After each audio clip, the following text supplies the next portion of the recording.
This is Beach Talk Radio. Good morning, Mr. and Mrs. America, and all ships at sea. This is your captain speaking, Mean Gene. Mean Gene. The following will be a test of the ship's whistle, the sonar alarm, the cable alarm, and the atomic attack alarm.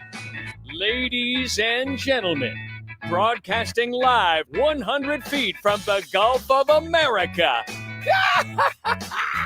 Here are your award-winning social media superstars, the hosts of Beach Talk Radio, Kim and Ed Ryan. Yeah.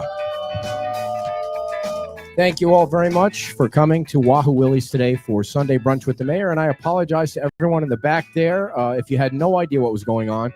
Every Sunday, we interview the mayor of Fort Myers Beach here from 10 o'clock until 11 o'clock, maybe sometimes 11:30 if he feels like telling stories about his dogs and his family and things like that. The most of the conversation is about the rebuild of Fort Myers Beach and what's going on here on Fort Myers Beach. We have a little bit of a different setup today because last weekend I was in a complete panic about the feedback that we had. But thank you to our DJ Cease here from Margaritaville. He came here and helped out. So please give him a big hand. Thank you very much. And he's at Margaritaville Pool every Tuesday, Wednesday, Friday, Saturday. And if you're into going to the pool, you can always get day passes on the Margaritaville website and come and see him entertain the crowd over there. So Kim is not here today, and I should ask the Facebook crowd if the sound is okay. Kim is not here today because it is baby shower weekend. Our daughter is having a baby boy in less than 2 months now, or about 2 months now. The baby's name is Hunter, and you know what I found out yesterday, Mr. Mayor, is I found out that there are now, you good? Just trying to get some more extension to the cord here. I'm going to turn your volume up a little bit now that I have this newfangled equipment here. Yeah. Is everything seems to be working fine. That the diapers, you know, no longer buy Pampers diapers or Huggies diapers. There's this new brand of diapers that you buy for like $180 for the diapers or something. And it was like watching all this new stuff, like the cribs come with Wi-Fi and, you know, drop down TVs for the kids and everything, the strollers. I mean, it's so different than when it was when we were kids, when your dad would just kick your ass into the car and say, sit in the back and strap in or Grab something the like hose, that. Right. Yeah, we did. I mean, when I grew up, we didn't have diapers. They just threw a pair of shorts on you and You ran said, around you know, naked. shit yourself if you have to shit yourself. That's the way the world goes. So, That's do what you got to do. and ladies and gentlemen, a big hand for our guest, our guest of honor here today and every Sunday, This the is a mayor weird of setup, Fort Myers hey. Beach. Hey, thanks. This is a different setup. You can see everybody. Yeah, you could see everybody. Not that I didn't mind staring at you guys. So you were off last weekend. It was a kind of a planned weekend. Did you and the lovely First Lady go out on the boat? As you said, you were going to take her on the boat? No. Oh, well. No, we did what Dan and Megan do. So, you know, for me, believe it or not, things that kind of clear my head and make me just stop thinking about things for a little bit, I can just get in a car and drive. Yeah. So we took the Jeep and we took the two dogs and we just drove on Saturday. We didn't have any destination in mind. We just drove around. We went up through the middle of the state.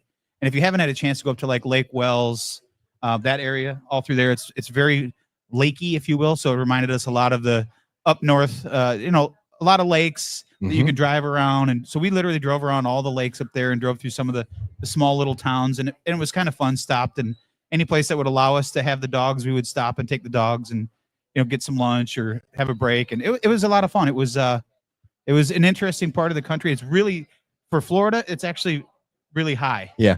So did I say, by the way, did I say what the name of the new boy is? Did I say the wrong name? Yes. Oh my God, I'm going to be in so much trouble Grandpa when I of get the home. year goes to. It's Hudson, not Hunter. It's the same thing, right? Well, I mean, if you say it fast, it's the same thing. So Kim and I, it's Hudson. Hudson, right? Oh, like the okay. river. That's what I have to remember. Remember the river. Remember the river. Well, you're starting off on a good. Yeah. You're going to need a diaper later, I think.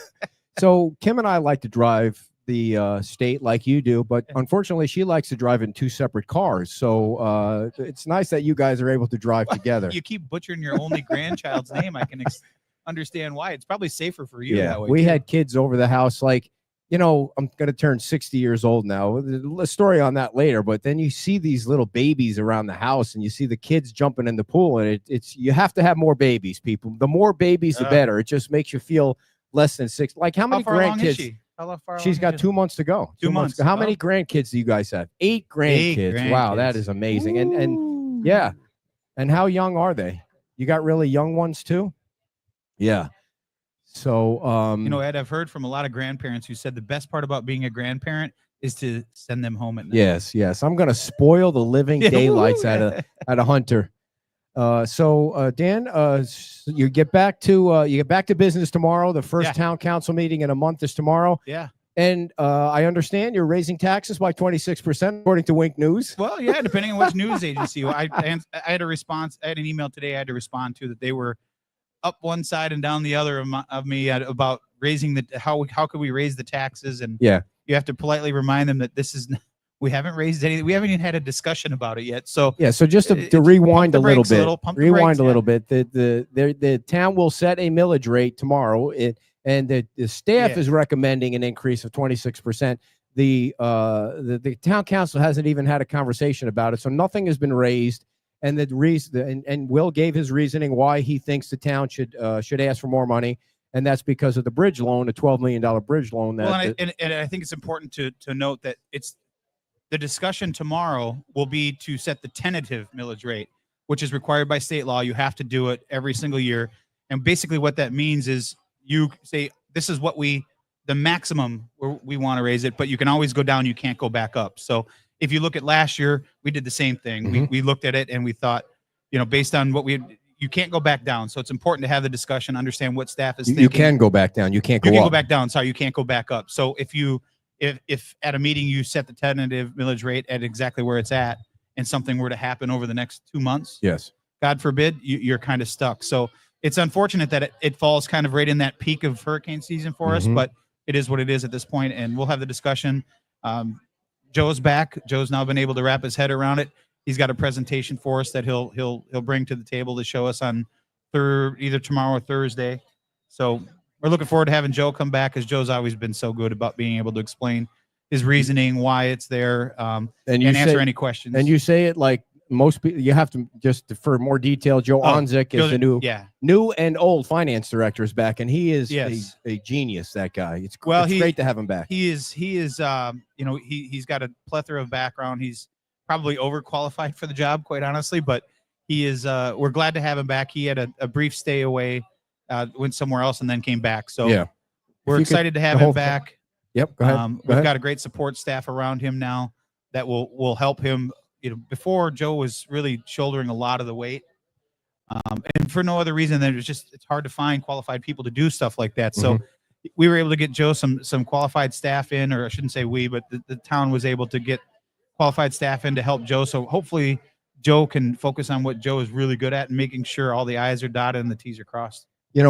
We're really close together. I mean, I've never really been this close to you, and I'm usually this close to Kim. So it's just really different.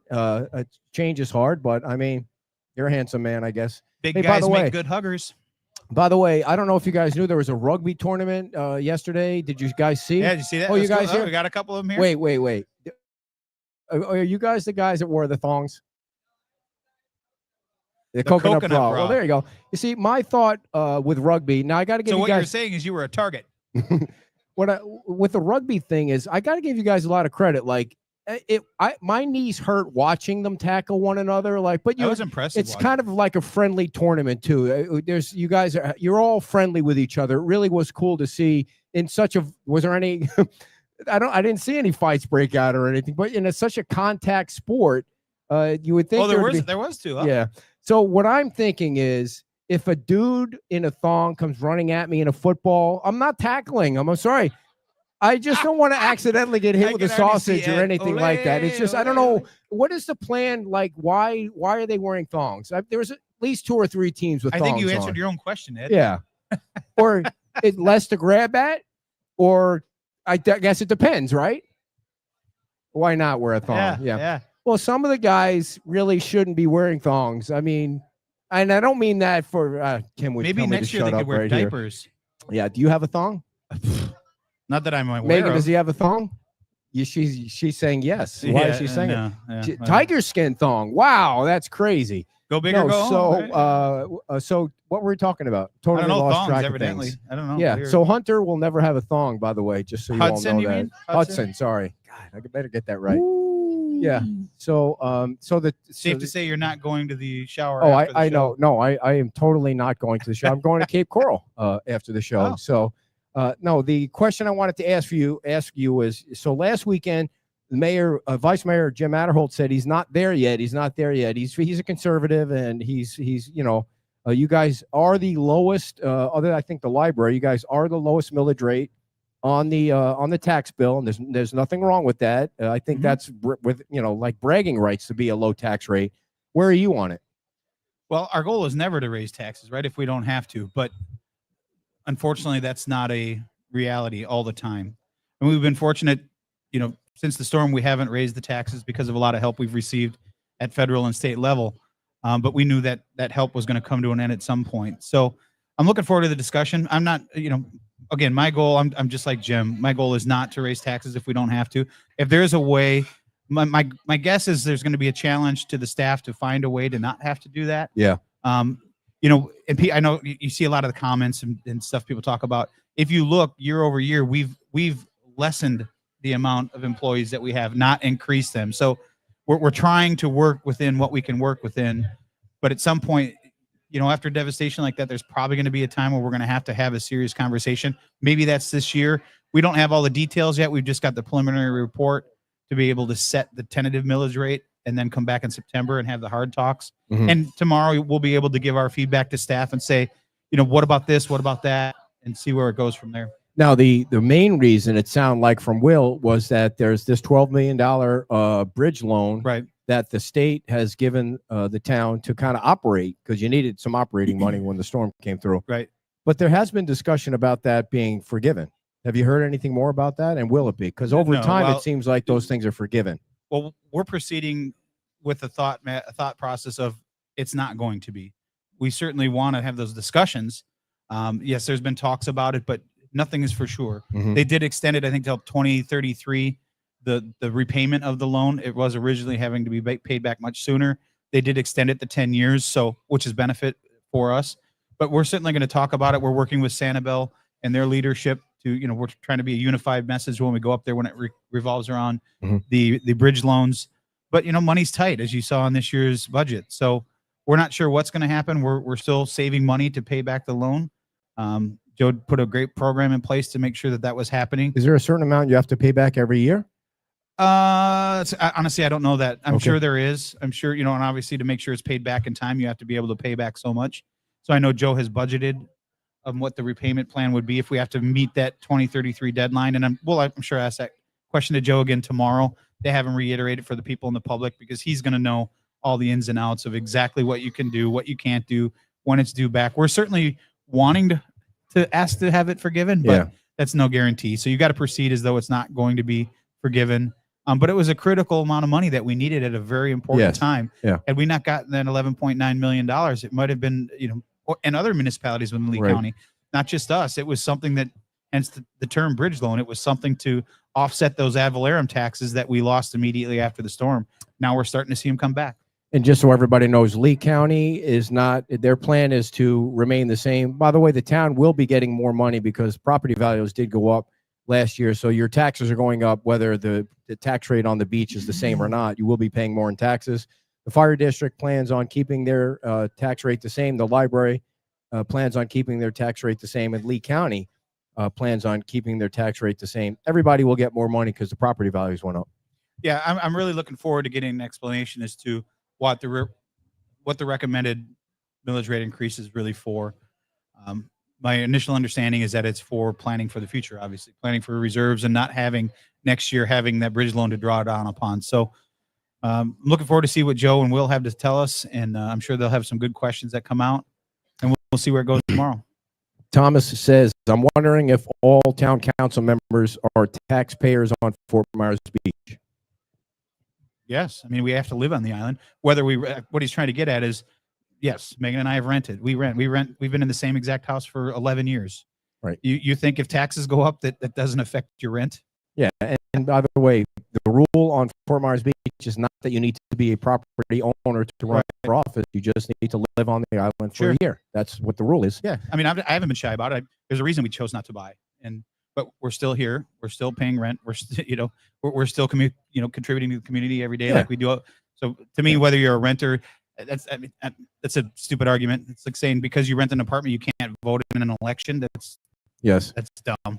So you were not here last weekend, and a lot of the activity with FEMA, I'm looking at you guys and then reminding me of FEMA because I know you're waiting patiently, the two most patient people on the planet right here, waiting for FEMA to come through for them.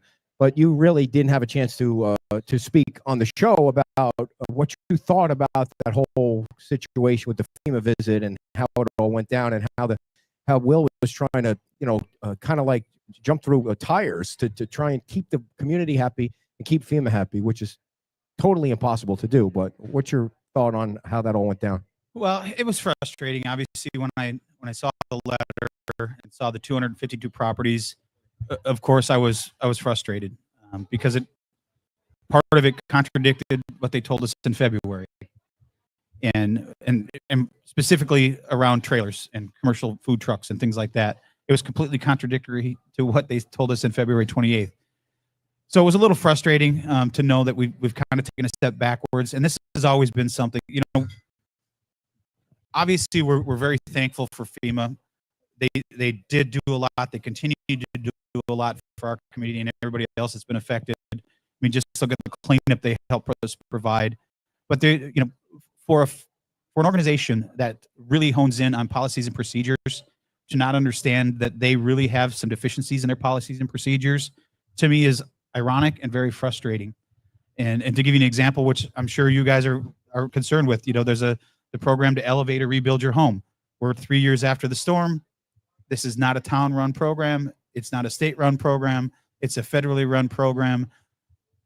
3 years after the storm, people are still waiting to elevate or rebuild their homes based on a program. That's a problem with your policies and procedures. So, if you're going to hold people accountable, where's their money? Where is their money? I wish I could tell you. I really do. I really wish I could tell you. Is it in the FEMA pot? Is it in the state pot? Is it in the town? So there's a process that you have to go through with these programs. The state has to verify things, then it goes to the state to verify the town's verification, then it gets sent up to FEMA for their review. So you've got 3 review. Why the town should be involved in that review, I'm not 100% sure. It's a FEMA run program. It should be FEMA people that are running the processes. But is there somebody they can call and say, listen, it's coming up on 3 years. You told us to come into this program. Right. We applied for the program. You tell us not to touch our house because you can't. I don't know why you can't touch your house. And like that's the frustrating part for pictures. Me. It's they cannot. Some people that are upset. I think there's 50 properties, 52 somewhere in there. No, there's 100 in both of the programs. In both programs, right? But what people don't understand is why aren't they taking care of their property? Well, if you're in that program to help elevate or rebuild your property, it's very, very specific instructions that you can't touch your property. Doesn't mean you can't clean up your yard, but you can't touch the structure until they sign off and say you can elevate it or you can rebuild it. So these homeowners, unfortunately, are stuck in a place, and the town is stuck in a place that we can't enforce things. I mean, we can enforce things, but it's putting them in a bad spot because they're waiting to rebuild their home. Not everybody has millions of dollars that they can just go tear their house down and rebuild their house. And isn't there somebody that you can call or somebody they can call and say, listen, I mean, who do you guys call? Do you or have you given up? At what point do you give up? And I think part of never give up. You never. I think that's what some of these programs want you to do is give up. It's the insurance company model. They want you to. They're going to paperwork you to death until the point where you're like, this is just not worth it. But they put the program out there to get these people to apply for the program. Maybe you should try to get FEMA on your show to ask them that. I can't answer that for them, but no, please listen, you guys. We had 3 FEMA representatives. We were doing the show on that side of the room, and we had 3 FEMA. That's how old. I mean, it was shortly after the storm, and they were PR people. And they came on the show and they answered all the questions. And Kim said, you know what?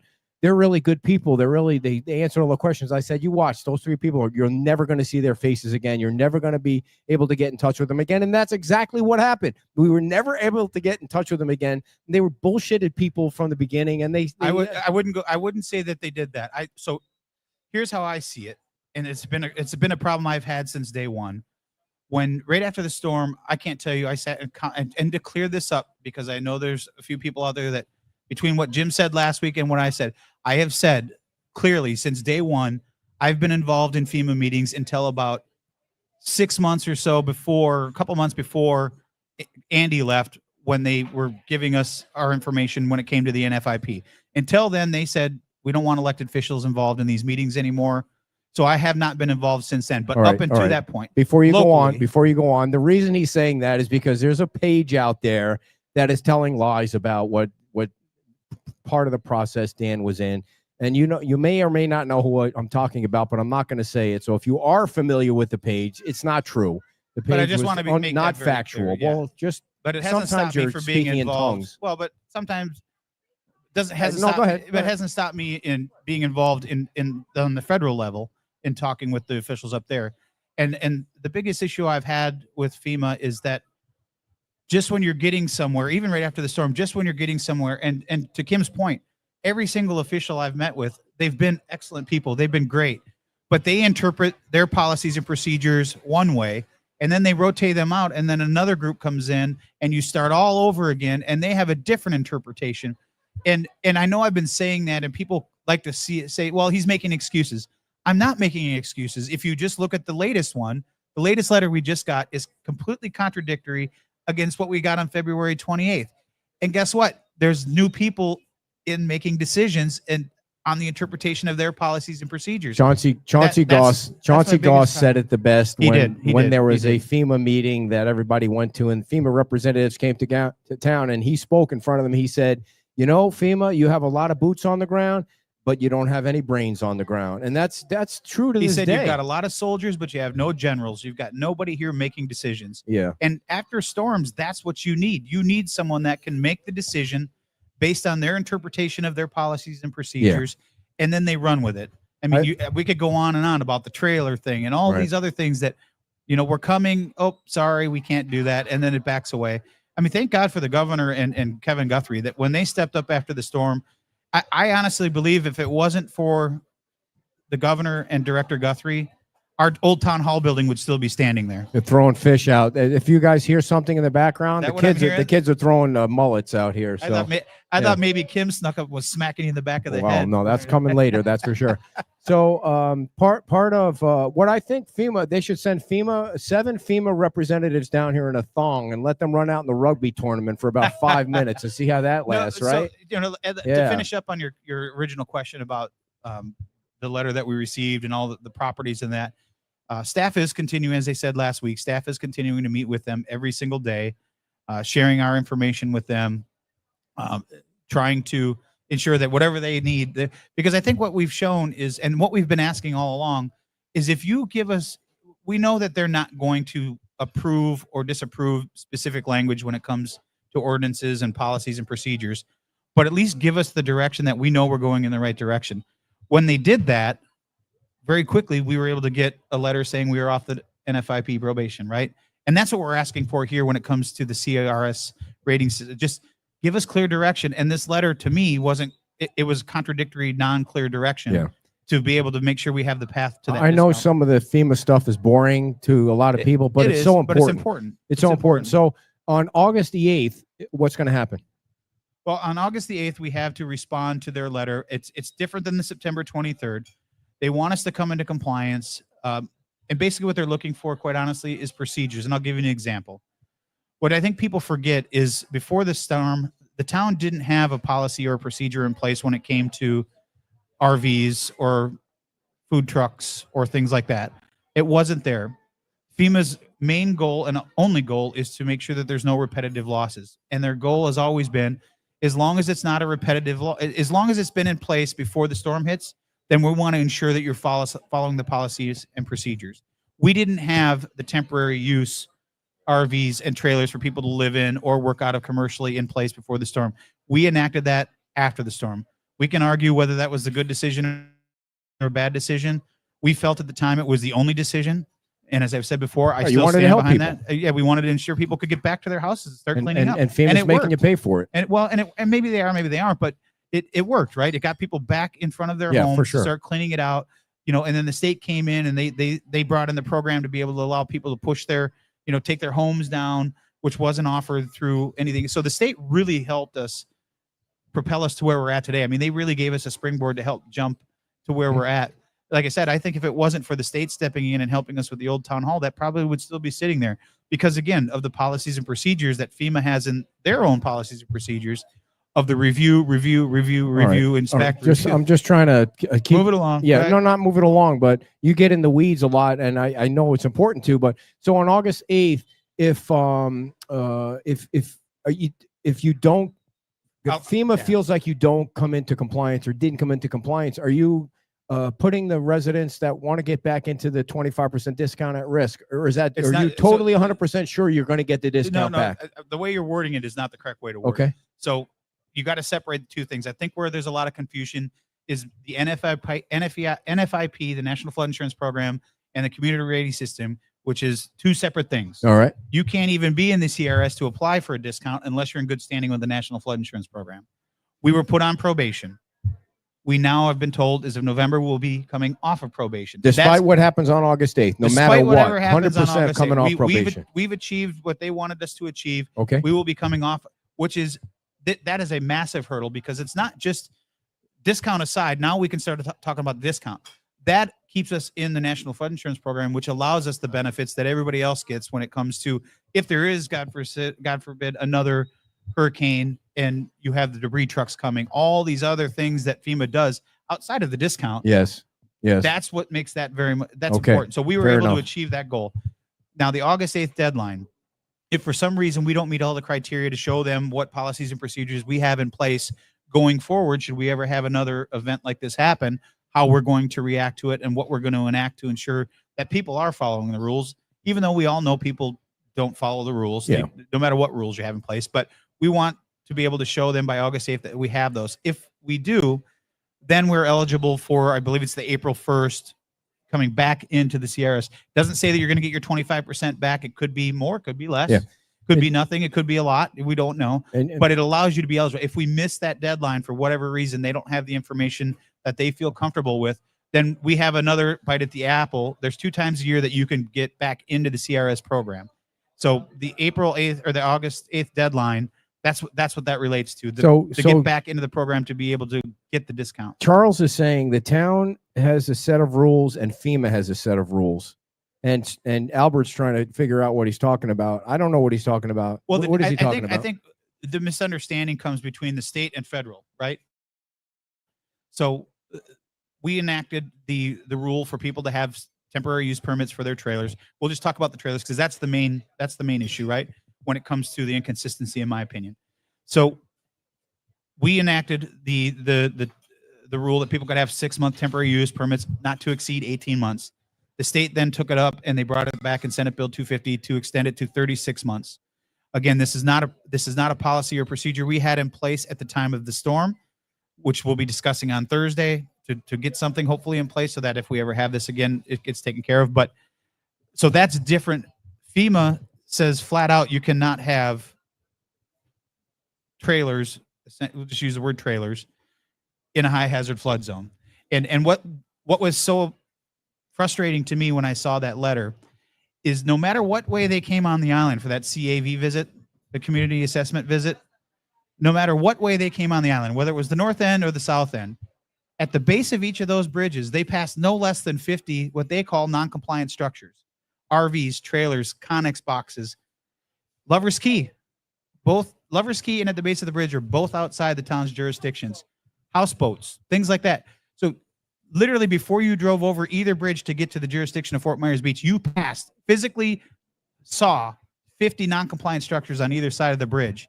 Yet we're in non-compliance. So we're just trying to clear up this. By the way, if the ruling from February 28th is what we've been moving forward on, great. Just say, okay, we made a mistake. That is compliant. If it can be moved to the light duty truck, it's licensed to be on the road. Everything we've all talked about for almost 3 years. As long as we can continue move on. But that letter says, no, you can't. Just so you know, 100% of the residents in Lee County and Sanibel and Cape Coral nobody did any work without a permit in any of those communities after the storm. Everybody went and got a permit. So Fort Myers Beach they're the only, it's amazing that this is true, the only community in all of Southwest Florida that actually did work without a permit. Well, but I think it's important that's an important point, but I think it's important not to focus on that, Ed. And what I'm saying is what FEMA is looking for right now, at least my understanding, and I think staff's understanding, is that they're looking for the future. They want to understand that we've got now policies and procedures in place so let me ask to prevent that as much as possible. So let me ask you a futuristic question. So I walked down yes. Del Mar Yeah. With Ron Fleming two weekends ago, or last weekend, whatever it was. So there's a gentleman who's got permits to not only demo his house, but he's working on permits to rebuild his house. He's got a trailer right in his front yard that he's living in while he's got permits to reconstruct his house. Does he have to move? It's our belief that he is in compliance with what we've been told he can do. So wait. That doesn't make any sense to me. How is he in compliance if you're saying all the trailers in a high velocity zone need to go? That's a trailer in a high velocity zone. What am I missing? So again, we go back to the policy and procedure that we put in place. Your policy. Our policy. He's in compliance with your policy. Correct. Is he in compliance with FEMA's policy? According to them right now, no. Okay, so does he have to go or not? We don't know yet. How do you not know? FEMA came and made a 3-day visit and gave you 252. So if you want to look at it on this, if you want to look at it on the surface, Ed, if you want to be as black and white you can be. If I'm that guy, I want to know if that has to go. I don't. I'm on the list. Trust me, I understand. I get it. You should be on the list. I get it. I've got an enclosed trailer to 7x14. No, but how does what does that guy do? Like you're telling him yes, FEMA's telling you to tell him no. What we've told you, and I think what Will and Jim told you last week, the message is the same. If you have questions, come in. There is path. I think Will made it very clear last week. His goal is to stand up and say, this is what we believe is right based on your policies and procedures. Here's what we're going to enact and make it even stronger. Okay. For you to be able to, because the last thing we want to do is kick people out of their houses. Of course. Nobody's are trying to rebuild their house. Nobody's arguing. Now, if you've got a trailer and you're renting it out at Airbnb, that's a whole different story, right? That's not what we're not even talking about that. We know that that complies with nobody's policy. Right. If Will puts in place a policy that says that guy on Del Mar can live in his trailer, what will FEMA say? Well, we're going to find out on August 8th. Why don't you know now? Because is that trailer going to be on? Is that trailer on FEMA's list? I know staff has submitted 100+ cases of those 252 cases to FEMA.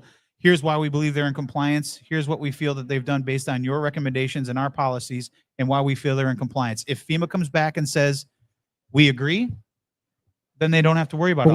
But if they come back and say we don't, then August 8th is the deadline. Maybe you don't know the answer. When FEMA came down and saw all these trailers or whatever you call them and said they're on the list or they're not in compliance, how is that not the answer? I mean, how do you say we're not really sure? That seems like that's the answer to me. Get the thing off. At the time of their review, they felt that they weren't in compliance. They were asking us to show why they are in compliance, which is what we're doing. But you've done that before, right? Okay. What's your point? My point is they're not. You're not convincing them. I wish I could say, yeah, you could stay forever, but I can't. So should they, if you're giving advice to those people, are you telling them to stay or are you telling them to go? My advice to them is to go in and talk to our staff, whether it's me, whether it's Jim, whether it's Frankie, whether it's Will, whomever you need to speak with to find out, because there are paths forward. I mean, trust me when I tell you the staff is working very hard and pushing back very hard on FEMA when it comes to these specific scenarios. Yes. The whole goal was to allow them to be able to, especially if you could show that it could be removed with a light duty truck. That's your rule, though. No, that was FEMA's rule. That's right. FEMA's rule. Yeah. That's FEMA's rule. Right. But according to the last letter, that is no longer, unless the rule. You understand that? No, I totally don't understand. I wish I could say everybody is safe. Does anybody in this room understand? I mean, I feel like we wasted 30 minutes of this show because we haven't gotten any answers. But yes, ma'am. But we have a question from somebody more important Here's than what me. I could tell you. If the town said, don't worry about that August 8th letter, don't worry, we're definitely not going to be in the CR. We're trying to make sure that we're giving them everything that we feel we've been compliant with. And for them to say, just like they did for the NFIP letter, you guys are in the good graces of us. You've done everything that we've asked you to do. Congratulations, you're no longer in probation. By the way, so much for a kinder, gentler FEMA under your president there. It didn't work out that way. Yes, ma'am.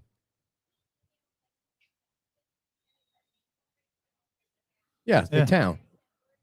Town has great response. Yes. Yes. They want you off by, well, the temporary use permits do expire in the 3-year mark, Right. which is September. Yeah. So what Will and staff are trying to do, if you looked at our M&P meeting on Thursday, is to try to come up with a draft resolution that will allow a permanent, not a temporary permit, I guess it would be.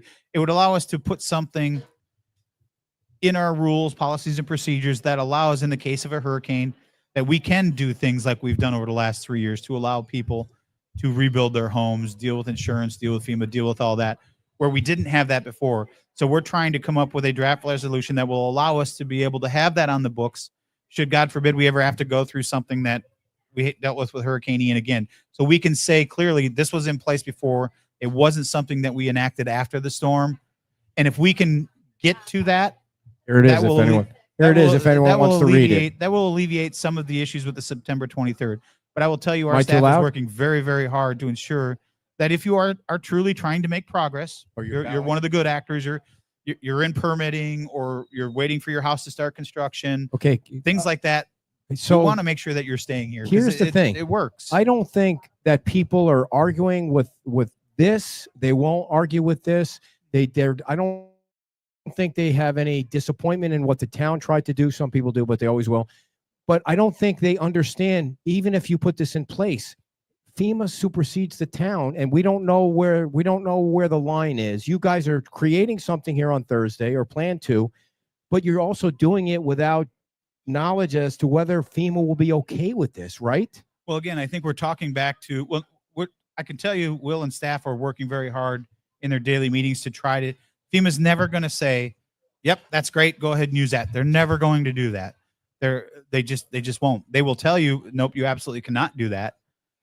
But what we've seen is one day it could be yes, one day it could be no. And we just want to get clarification. And I keep going back to the NFIP letter. All right. When we got the answers that we needed, very specific questions answered to the 5 bullet points that they had, the 3 action items that we had, we were able to act on those very quickly and show you, here's this, here's that, and we were able to get off probation.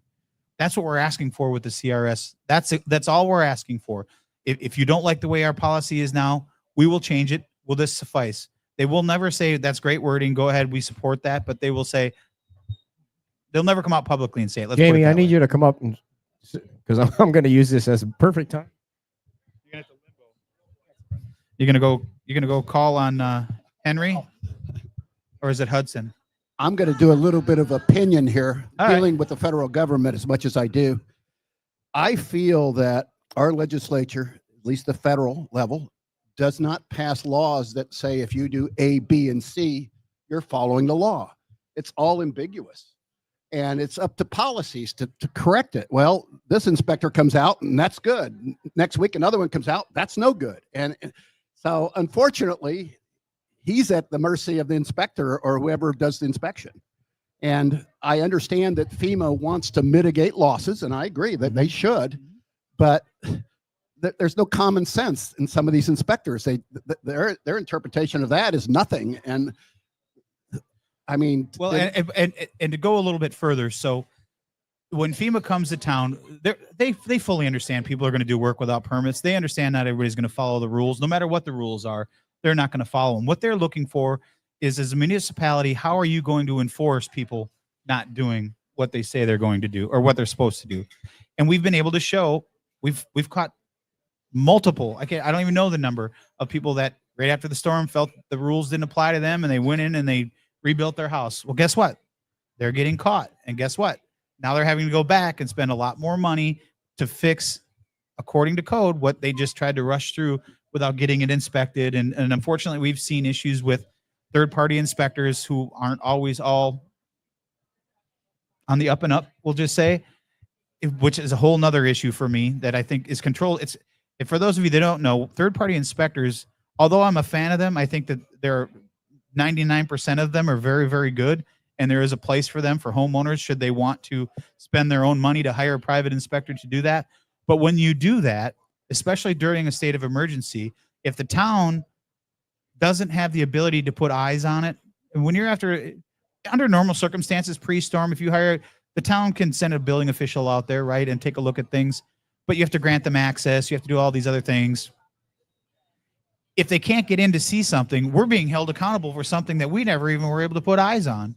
If you have a third-party inspector come out and say, yes, the footings are good, yes, the foundation's good, yes, your tie beams are good, all these things are good, and then you all of a sudden find out, wait a minute, which we've seen in several cases on this island, now it puts the homeowner at a bad spot. And I understand why people did that at the beginning, because our permitting wasn't perfect. It wasn't great at the beginning after the storm. We've worked very hard to fix that, but a few things slipped through the cracks, and unfortunately people paid with their lives. And I have an issue under a state of emergency. If people are allowed to use that, and I've brought this up in Tallahassee in front of in the meetings and in front of the hearings and all, if under the state of emergency, if a municipality or a county are not allowed to put eyes on every single property that has a permit, how can you hold us accountable for things that they say they inspected but didn't meet code, and God forbid a tragedy happens, or FEMA comes and says, wait a minute, that's not built to code, but it was signed off on, and the town never had a set of eyes on it. I think at least during the state of an emergency, the town should be allowed to have eyes on every single permit that goes through the town, if you're going to be held accountable at both federal and state level. All right, I'll get off my soapbox.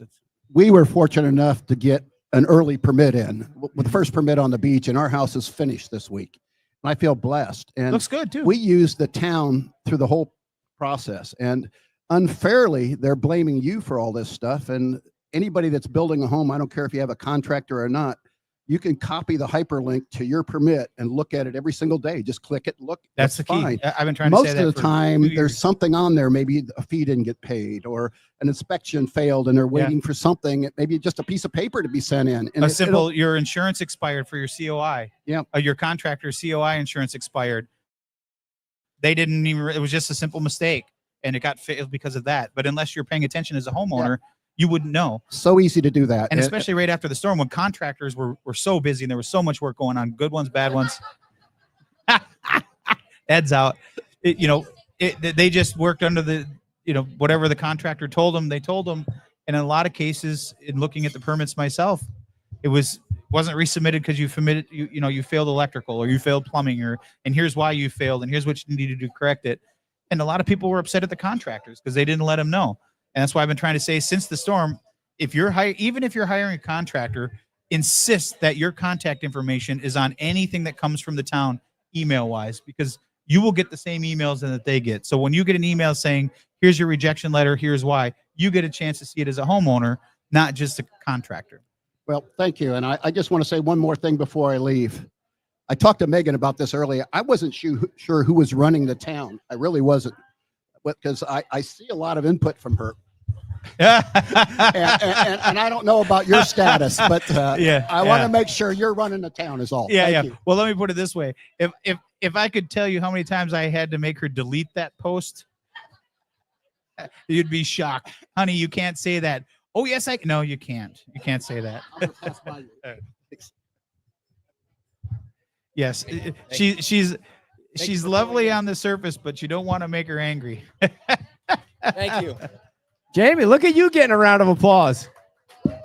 Is it because he's leaving or because the content? So one final thought on the Megan thing. When Megan knows that the post would not go over well with the mayor, she texts me the exact wording. And so I know what she's thinking, even when the post isn't up there. I love my wife to death, but she's a night owl. I'm a morning person. She's a night owl. So sometimes if I'll go to bed before her, I'll see the next morning, I'll see a comment that she's made at like 11:30, 12 o'clock. And I'm like, no posting after 10 o'clock. Yeah. No. Here's how it goes in my house when I'm in the office and Facebook is up, and I hear from across the house, dear. That's when I know she's read the post that I made about Bill Veach and his crazy sham recall thing. So usually mine is, honey, you spelt that word wrong, or you forgot a comma. Yeah. So the whole thing she said to me was, do you have to pick on Bill the way you pick on Bill with the whole spacesuit kind of thing? And so I was like, I think that's what people expect from me. They expect me to be in the 3rd grade and put Bill's face in a spacesuit outfit. But I mean, if we could transition to the whole recall thing, you don't have to comment on it if you don't want to, but he trickled out a little bit of proof, which was like the whole bizarre thing about the peer discussion. And I was just like, that's what you got, bro. That's what you're causing tens and tens of thousands of dollars worth of attorney's fees and a possible election on the peer discussion, when Karen was actually trying to talk to county people about moving the pier along, which is what everybody wants. So I just thought that whole thing was bizarre, and we'll see what happens when the 60 days is up. But even Will said it's just a distraction that you guys don't need to be going through when there's an election in a year. There's and people can do it for free if they don't want them in there. They can do it for free in 1 year. Yeah, I've said it before, and all I'll say about it is, I respect the ability for people to use whatever policy or whatever path is it in place for them to legally do. Doesn't mean I agree with it. Yeah. And that's what they're choosing to do. And again, I don't agree with it. I think it's I agree with Will. It's a distraction. But it's where it's at. Yeah. Now we can't. I mean, and I fully stand behind Karen and John to stand up for what they believe is right. It just is their process, and yes, it's costing the town money, but the town didn't bring this on. So here's what I would like to say. In my opinion, when Bill Veach was on the town council, and in my opinion, when Ray Murphy was the mayor of Fort Myers Beach, they both violated the Sunshine Law, in my opinion, just from watching the meetings and seeing some of the things they said. That's all. I mean, and that's really where we are right now in this whole thing. That's good enough to get, and the bottom line is it's about Seagate, and we know it's about Seagate. We know it's about 17 stories, and we get all that. Well, I think what we're going to see is it's getting closer to that deadline now. I think sooner or later we'll find out where it goes, if it goes anywhere. But so again, it's a distraction. Thank you guys again for coming. Take care. They're the rugby guys, everybody. We appreciate you guys. Thanks for coming. Yeah, yesterday when I was we didn't ask, did you guys win or lose? Yeah, good answer. It didn't matter. We had fun. Yeah. That's cool. I understand the meaning of that. 3 divisions. Brevard County won the men's. Boca.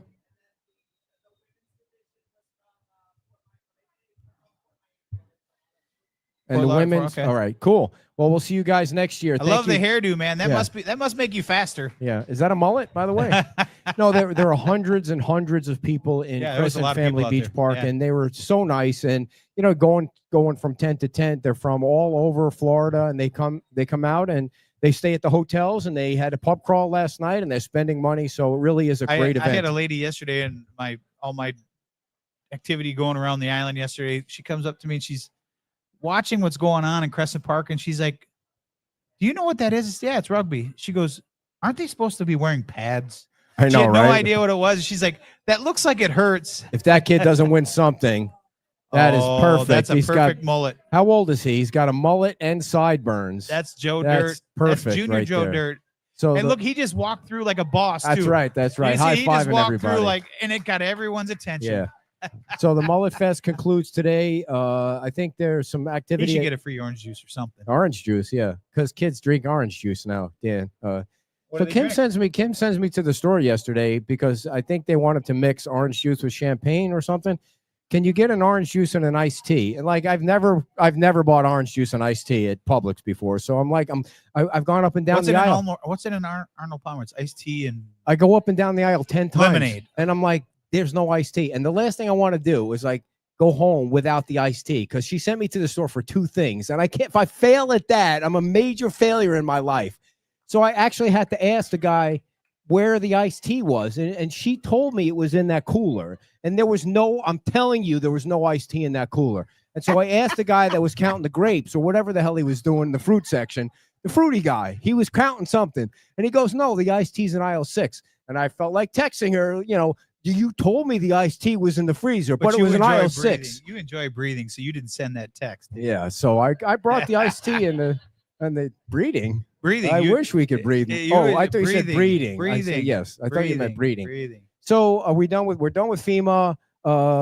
what else did I want to ask you about? The beach renourishment. Are we going to ever finish the beach renourishment? Well, you're seeing the pipes stack up at the park, Newton Park. So we're getting closer. It's in the middle segment. It looks beautiful, but it'll be nice when we don't have the black pipes on the beach anymore. Listen, the other thing too is when you come over the bridge now, I have to be honest with you, I really like what they did. I like the fact that you now have 2 lanes coming over the bridge. I think what the state could do is they could give you a little more signage. Like you got to know. Wait a second, sir. You don't jump ahead now. We're going to get on that. If you're in the right, like the locals will know that if they're in the right lane, they're coming this way. If they get in the left lane, they're going south. But I think that most visitors at the beginning are not going to know, and there's going to be a bottleneck at the end. And then there's a traffic, and then there's a light. I think they could put up a few more signs. And the other thing I noticed today was now there's a bike lane on San Carlos until you get to the bridge. And then there's no bike lane, and you can't ride your bike in the pedestrian crossover. So you really, the bikers are screwed when it comes to the bridge. But I mean, what are you going to do? You have a limited amount of space. Do you think there's any chance that the state will allow during season 2 lanes off and 1 lane on, like Jim has been talking about? Is that a possibility? And John too. John has been working on it. I mean, we'll continue to have the discussions. For me, it doesn't really solve anything. And what I mean by that is you still only have 1 lane funneling into 2. So, and usually once you get past that, you're good anyway. Once you get on the bridge, you're good. Well, once you get past, once you get past, say, the Lani Kai area, then it's pretty smooth sailing.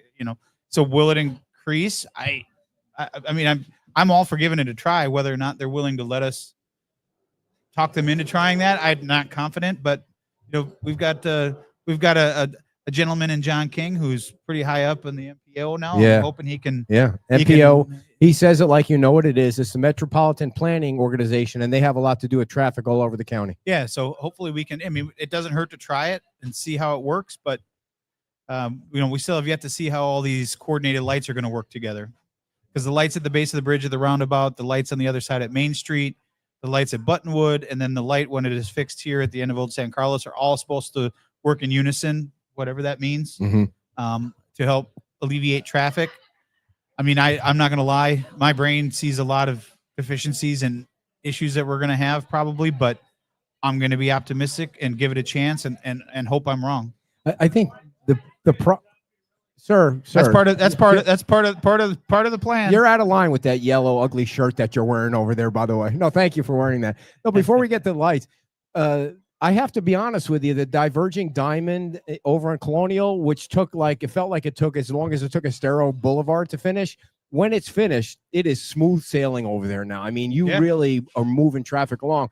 So the only thing that my concern is not that it's going to move traffic. It's the people. It's the pedestrians. Yes. The pedestrians are, which 100%. we all know pedestrians are the number 1 cause of traffic backups. Doesn't matter if it's here.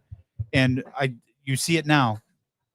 The clearly marked sidewalk closed signs, and people are just walking around the barriers. And so when it's running, I'm going to give it the benefit of the doubt, but people, during season, I'm a little worried that people are going to be crossing anywhere they want to cross.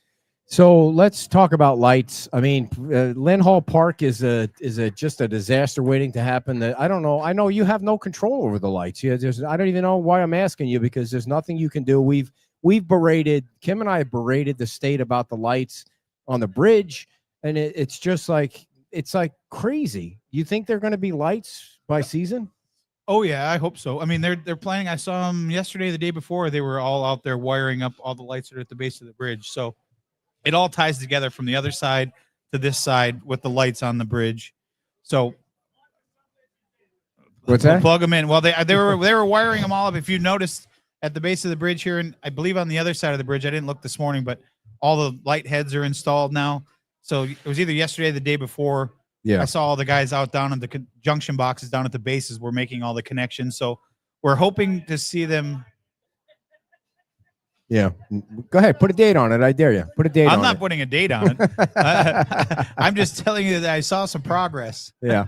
So maybe. And if you've been down to the south end of the island, you're seeing the progress with the poles going up. Right. They've still told us in our weekly meetings that November, they're still planning on having it lit and be done by November. So we're going to continue to hold them to that.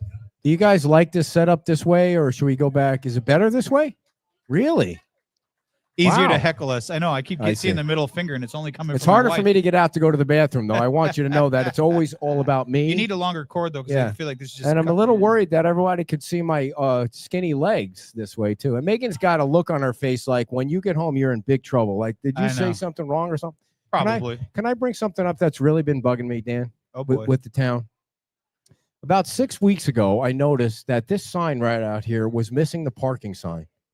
This, you see the sign out here, that little Okay. thing? Yeah. Where's I want to pay to Yeah. park. Like, where is the parking sign? The guy Right in came front of over. you. It's right there. No, the guy came over and he said he was going to go repair the sign, but it's not there. Like, come on, where's the parking sign? I want to be able to pay. You see the sign I'm talking about?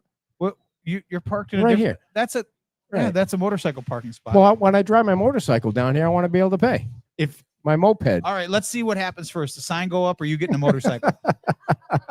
I'm going to buy Hunter a motorcycle. Although by I the way, think- when I he's think- 11. I think knowing Kim, she's probably watching right now, What? going, Hudson, maybe a sorry. motorcycle is a Shit. good idea. Yeah. Oh, she was talking about life insurance last night after Yeah. the party, and I was Honey, like, here's your motorcycle insurance, insurance. and your life insurance, and here's the keys to this really fast motorcycle. so I don't know if this is a midlife crisis or whatever. I mean, in midlife, are you midlife when you're 60, or I mean, or what is that? It's like afterlife when you're 60, right? I mean, if you're, You that's the keep- way I feel. You keep mispronouncing your grandson's name. Your life is getting shorter by the minute. So my we're friend. launching this Cape Coral show on Friday nights at Hooked Island Grill starting September 5th, and we have the mayor of Cape Coral on as a first guest, and we have some council members on. We're going to try and duplicate the whole thing, and I just felt like, that Cape Coral is a growing part of Southwest Florida. 250,000 people there, and a lot of people that follow Beach Talk Radio are from Cape Coral. Like, I was surprised when we do these 5K races, a lot of the runners come from Cape Coral, and I just thought, let's throw this out there and see what happens. And I just had a friend from Minnesota reach out to me and said, I'm looking at buying a property down in Cape Coral. Can you know anybody that is a good realtor? So he was just in town for baseball stuff, and he's looking at buying out there. Yeah, so we figured, and I think I'm only probably going to live for another 10 years. So I really want to try and figure out how to make this thing successful. And so we're gonna start that on September the 5th. So if you live in Cape Coral or you know anybody in Cape Coral, we're gonna do it at Hooked Island Grill. And the owners of Hooked Island Grill grew up on the beach, so there's a that's great. connection there. Oh. And they were like, yeah, we think that they need something like that, because I think that, you can correct me if I'm wrong, the news now is delivered in sound bites. Like when they come and interview you on the TV stations, that's 12 seconds, 15 seconds. But when you have a chance to you did a whole hour and you didn't bore the shit out of people. You get to put the information out there about the issues that are going on. I agree. It's also, I mean, even no offense, but even your newsletter, the same thing. Your little quick thing is to get people to read, right? It's to get people to engage in what you're wanting them to engage in. And once you if you choose to read the article and not just the headline, right? Usually, a good reporter will give you the true accurate information. Not everyone is that way, but the interesting thing about Southwest Florida that I learned is the reporters that come to town, other than maybe one or two, this is not where they're coming to stay. They're coming to stay. This is where they want to be for a year, and then they're going to go to a bigger market. It's the kind of a market where you get a little bit better, and then you move on to a Tampa or an Orlando or something like that, and they don't stay around long enough. And that's unfortunate, because what local news is about somebody that has contacts. Like when I asked the mayor of Cape Coral to come on, I threw everybody's name out there, because I threw your name out there and Kevin Ruane's name, and because all these people have been on the show. He doesn't know who I am in Cape Coral. He could be forget this guy. He's going to throw me under the bus.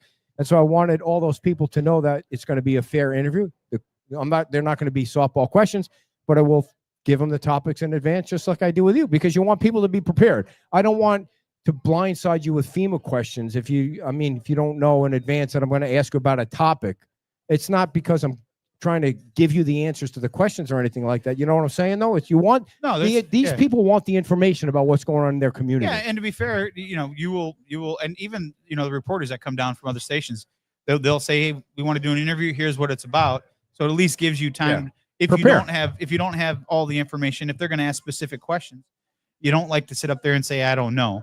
But I mean, every week you don't reach out to them and say, hey, here's what we're going to talk Right. about. Usually Not it every just week. kind of goes wherever. But if it's something that's a specific, That you might need help from the town manager. well, yeah, you're like, not. or it's changed in a week. Right? Yes, If yeah, something's yeah. changed, like what's the new number for this, or but for the most part, I think we've got all of us have our heads wrapped around the majority of the issues. But when you get to specifics, that's when you have to bring in, some help from the. Is that Dawn? Dawn, you got any other updates you want to give the community?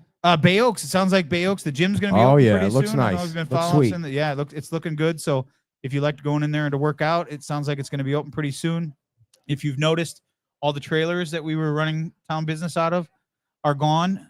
So now we're going to be able to get that done. We did get an extension for a month on that matching grant that we've talked about to try to remember there was an issue of trying to get that done in a short amount of time or lose the grant. So we've been able to get a 30-day extension on that. So we're excited to be able to get that done.